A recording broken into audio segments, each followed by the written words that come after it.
अंबरनाथमध्ये रवींद्र चव्हाणांना श्रीकांत शिंदेंचा मोठा धक्का. अजित पवारांच्या राष्ट्रवादीला सोबत घेत सत्तेत. ऑपरेशन कमळ नंतरही भाजप सत्तेविना. परळीमध्ये सत्तेसाठी काहीहीचा पुढचा अंक. शिंदेंच्या शिवसेनेची एमआयएम सोबत हात मिळवणी. कोण एमआयएम माहिती नाही, शिंदेंचं उत्तर.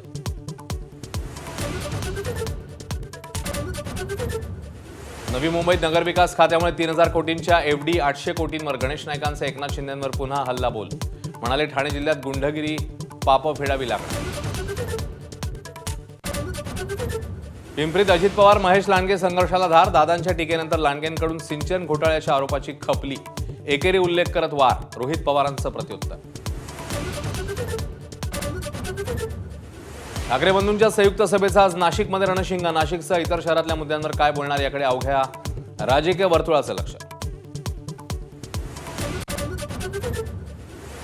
गुंडगिरीच्या पार्श्वभूमी असलेल्या उमेदवारांचा सुळसुळाट. पुण्यामध्ये बँक घोटाळ्यातल्या आरोपीची पत्नी भाजपकडून मैदानात. जिंकण्यासाठी मांत्रिकाचाही वापर केल्याचा आरोप.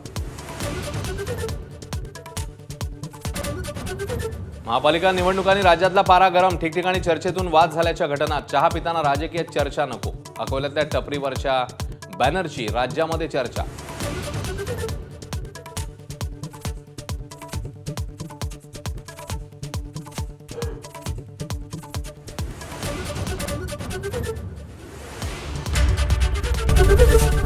एबीपी माझा, उघडा डोळे बघा नीट.